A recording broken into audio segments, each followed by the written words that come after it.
Hello，这是我们的 MagSafe 充电器。我们第一代的 Apple AirPods Pro 是没有磁吸充电的，也就是没有 MagSafe 的。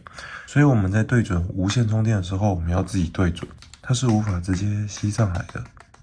我们今天就要自己 DIY， 把后面这边粘上定位磁铁，让这个 AirPods Pro 的保护壳有磁铁，然后可以直接吸在这个上面。那我们使用的工具会是用这种电工胶带，然后还有一些磁铁，很小的磁铁。OK， 那我们现在就开始来制作吧。首先我们把电工胶带把它拿起来，电工带边拉起来，剪掉。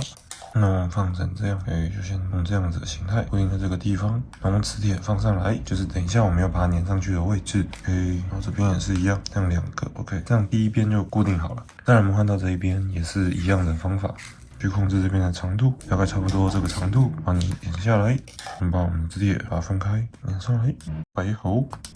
这边也是一样，这样子磁力的位置大概就是差不多这样。那接下来我们把我们背面这边有无线充电的地方把它摆下来，那我们再把我们的胶带把它粘上来，胶带粘上来。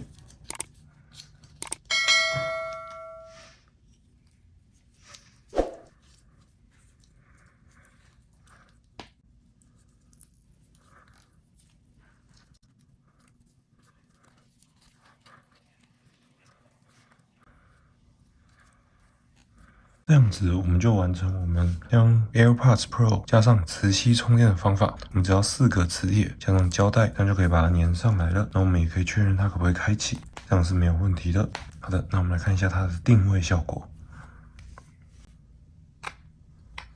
这样子可以定位起来，而且粘得非常紧，这样子 OK 的，这样是非常 OK 的，粘得非常紧。那接下来我们来测试它的充电效果。好的，我们现在 MagSafe 已经接上电源，那我们来测试它的充电效果。亮绿灯了，代表它是有感应到，而且有在充电的状态。OK， 效果非常好。那我们 AirPods Pro 的磁吸化就做好咯，非常的简单，只需要胶带和磁铁，就可以让我们 AirPods Pro 可以变成有磁铁 MagSafe 的磁吸功能，非常的棒。